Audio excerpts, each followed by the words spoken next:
வணக்கம். மாலை முரசு செய்திகளை விரிவாக பார்ப்பதற்கு முன்பாக முதலில் தலைப்புச் செய்திகளை பார்க்கலாம். தமிழகத்தில் மார்ச் 30ஆம் தேதியில் இருந்து காலை 11 மணி முதல் பிற்பகல் 3 மணி வரை வேட்புமனு தாக்கல் செய்யலாம். தமிழ்நாட்டில் 4 நாட்கள் மட்டுமே வேட்புமனு தாக்கல் செய்ய முடியும் என்றும் தமிழக தலைமை தேர்தல் அதிகாரி அர்ச்சனா பட்நாயக் பேட்டி.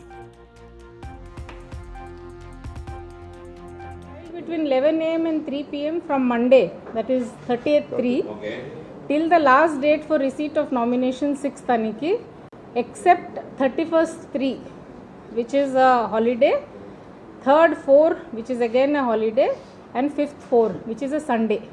These are public holidays under the Negotiable Instruments Act 1881.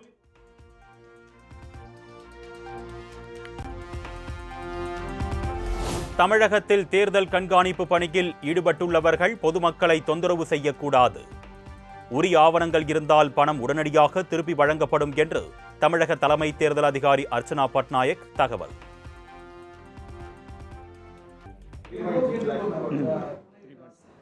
ஒரு அளவுக்கு மேலன்னா எல்லா டாக்குமெண்ட்ஸ் இருக்குன்னா எனி அமௌண்ட் இஸ் அலவுட். ஆனால் உங்கள் ப்ராப்பர் டாக்குமெண்ட்ஸ் இருக்கணும். இல்லை லேட் பண்ண இல்லாமல் பண்ணீங்க, எல்லா இன்ஸ்ட்ரக்ஷன்ஸ் கொடுத்துருக்கோம், பொதுமக்களுக்கு தொந்தரவு பண்ணாதீங்க, இன்ஸ்ட்ரக்ஷன்ஸ் கொடுத்துருக்கோம். டாக்குமெண்ட்ஸ் இருக்குன்னா கண்டிப்பாக தொந்தரவு வராது. அது போக எல்லா டிஸ்ட்ரிக்டில் ஒரு கமிட்டி கூட இருக்காங்க. ஏதோ டவுட் இருக்குன்னா அந்த கமிட்டிக்கு ரெஃபர் பண்ணிவிட்டு அந்த நாளைக்கு கொடுத்துருக்கோங்க சொல்லியிருக்கோம்.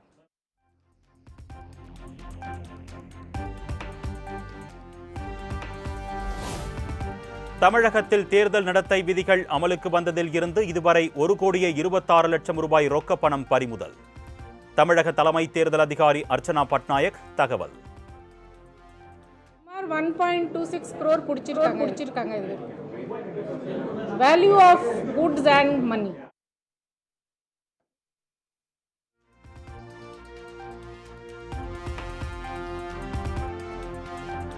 மார்ச் 15ஆம் தேதி நிலவரப்படி தமிழகத்தில் 5,69,00,000 வாக்காளர்கள் உள்ளனர். தமிழகம் முழுவதும் 2,106 பறக்கும் படையினர் தேர்தல் பணியில் ஈடுபட்டுள்ளனர் என்றும் தமிழக தலைமை தேர்தல் ஆணையர் அர்ச்சனா பட்நாயக் பேட்டி. நமக்கு 15ஆம் தேதி மார்ச் வரைக்கும் 5.69 crore டோட்டல் எலக்ட்ரல் ஸ்ட்ரென்த். அதில் ஃபீமேல் 2.90, மேல் 2.78 and transgenders 7656. இருந்து நேற்று ஈவினிங்ல இருந்து என்சிசி இஸ் ஆன். மொத்தமாக நம்ம டோட்டல் ஃப்ளையிங் ஸ்குவாட்ஸ் பார்க்கணும்னா 2106. அதே போல் முதல் வாட்டி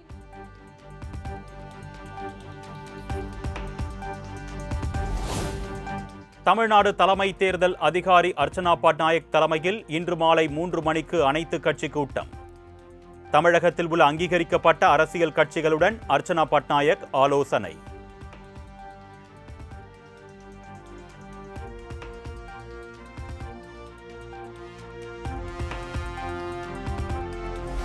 தேர்தல் நடத்தை விதிகள் தொடர்பாக அங்கீகரிக்கப்பட்ட அரசியல் கட்சி பிரதிநிதிகளுடன் சென்னை மாவட்ட தேர்தல் அலுவலர் குமரகுருபரன் ஆலோசனை. சென்னை ரிப்பன் மாளிகையில் நடைபெற்ற ஆலோசனை கூட்டத்தில் அரசியல் கட்சி பிரதிநிதிகள் பங்கேற்பு.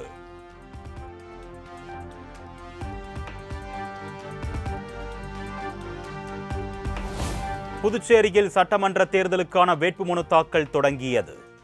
30 சட்டமன்ற தொகுதிகளுக்கும் ஏப்ரல் 9ஆம் தேதி ஒரே கட்டமாக தேர்தல் நடைபெறவுள்ள நிலையில் மனு தாக்கல்.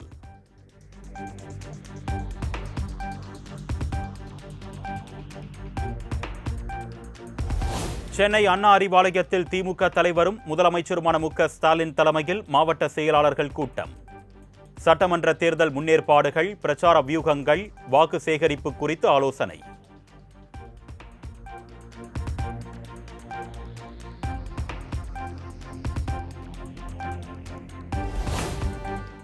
திமுக அரசை கண்டித்து அதிமுக தலைமையிலான தேசிய ஜனநாயக கூட்டணி சார்பில் தமிழ்நாடு முழுவதும் நாளை கண்டன ஆர்ப்பாட்டம். அதிமுக பொதுச் செயலாளர் எடப்பாடி பழனிசாமி அறிவிப்பு.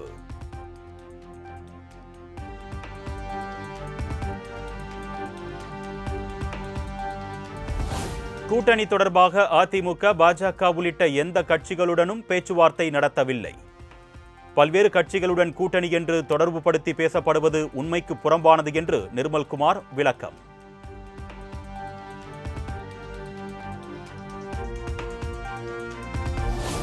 தேசிய ஜனநாயக கூட்டணியில் இணைவதற்கான எந்த கருத்துக்களும் பரிமாறப்படவில்லை.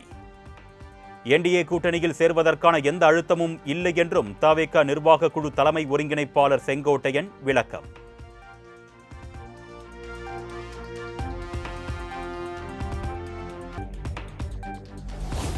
கரூர் கூட்ட நெரிசல் வழக்கு விசாரணையை இனி தமிழ்நாட்டிலேயே வைக்க வேண்டும் என்று சிபிஐக்கு தவேக தலைவர் விஜய் கோரிக்கை. தேர்தல் காலம் என்பதால் அடிக்கடி டெல்லி வந்து செல்வதில் சிரமம் இருப்பதால் ஆவண செய்ய வேண்டுகோள்.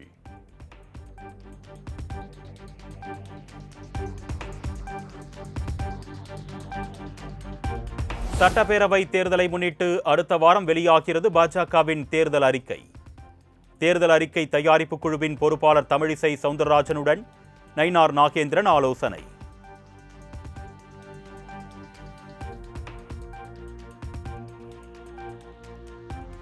விளாத்திக்குளம் +2 மாணவி கொலை வழக்கில் 5 பேரிடம் DNA சோதனை நடத்தப்பட்டுள்ளது.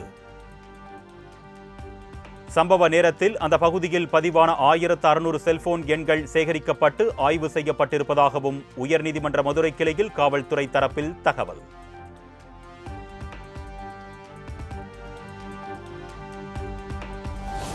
தமிழ்நாடு முழுவதும் அரசியல் கட்சி தலைவர்களின் சிலை மறைப்பு, போஸ்டர்கள் மற்றும் பேனர்கள் அகற்றம். தேர்தல் நடத்தை விதிகள் அமல்படுத்தப்பட்ட நிலையில் தேர்தல் அதிகாரிகள் நடவடிக்கை.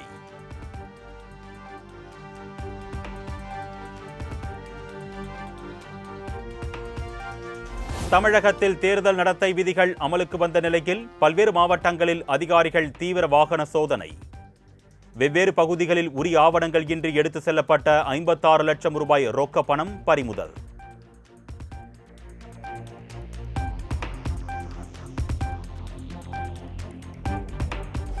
சென்னை மாதவரம் அருகே ரவுடி தொப்பை கணேசன் என்கவுண்டரில் சுட்டுக் கொலை.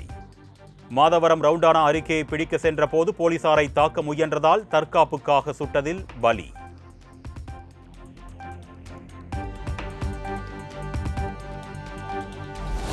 சென்னை ஈக்காட்டு தாங்கலில் உடல்நலக்குறைவு காரணமாக ஆம்புலன்ஸில் வந்து பொதுத் தேர்வு எழுதும் 10ஆம் வகுப்பு மாணவர்.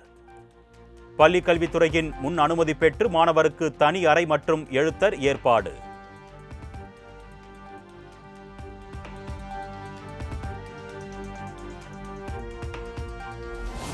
துபாய் விமான நிலையம் மீது ட்ரோன் தாக்குதல் நடத்திய ஈரான் அதன் எதிரொலி. சென்னையில் இருந்து 230 பயணிகளுடன் துபாய் சென்ற விமானம் நடுவானில் பயணித்ததை ரத்து செய்து மீண்டும் சென்னை திரும்பியது.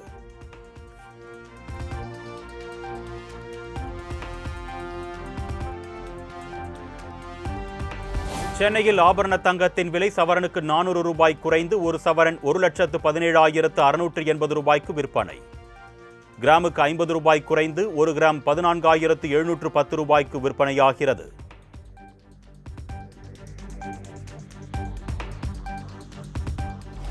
சென்னையில் வெள்ளி விலை கிலோவுக்கு 4,000 ரூபாய் குறைந்து ஒரு கிலோ பார் வெள்ளி 2,76,000 ரூபாய்க்கு விற்பனை.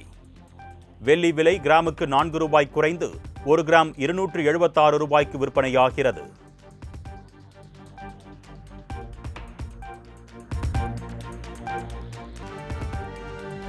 மேற்கு வங்க மாநிலத்தின் புதிய தலைமை செயலாளராக IAS அதிகாரி துஷ்யந்த் நரியலாவை நியமித்தது தேர்தல் ஆணையம். மேற்கு வங்க மாநில உள்துறை முதன்மை செயலாளராக IAS சங்கமித்ரா கோஷ் நியமனம்.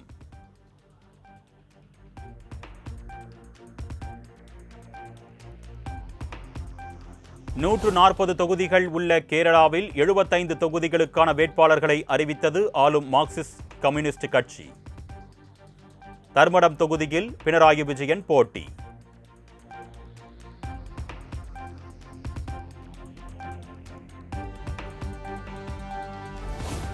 உயிருடன் உள்ளேன், ஆதாரம் போதுமா? இஸ்ரேல் பிரதமர் பெஞ்சமின் நெதன்யாகு இறந்துவிட்டதாக தகவல் பரவிய நிலையில் எக்ஸ் தளத்தில் வீடியோ பதிவு.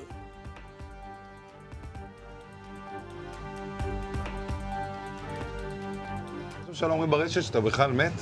אני מת על קפה, אתה יודע מה? אני מת על העם שלי. איך הם מתנהגים, פנטסטי.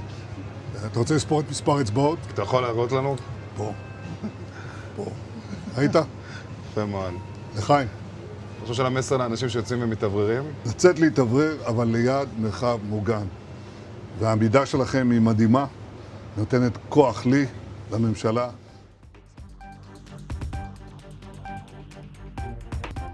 உத்தரப்பிரதேசத்தில் தேசிய அளவில் நடைபெற்ற ஆர்ம் ரெஸ்லிங் போட்டியில் வெண்கலப் பதக்கம் வென்று சாதனை படைத்த வீரர்கள். பதக்கத்துடன் சென்னை திரும்பிய வீரர்களுக்கு விமான நிலையத்தில் உற்சாக வரவேற்பு. நான் 90 kg கேட்டகரியில் பார்ட்டிசிபேட் பண்ணியிருக்கேன். ரொம்ப டஃப்பாக போச்சு, ஆக்சுவலி கேம் டஃப்பாக போச்சு. அண்ட் கடைசியில் ஒரு 2 பிரான்ஸ் மெடல் நான் ஜெயித்தேன். தமிழ்நாட்டிலேருந்து பார்த்தீங்கன்னா நான் என் ஃப்ரெண்ட் முகேஷ் பாலமுருகன் சவிதா யூனிவர்சிட்டிலேருந்து கலந்துக்கிட்டோம். நாங்கள் 2 பிரான்ஸ் மெடல் பண்ணியிருக்கோம். இவரும் 2 பிரான்ஸ்.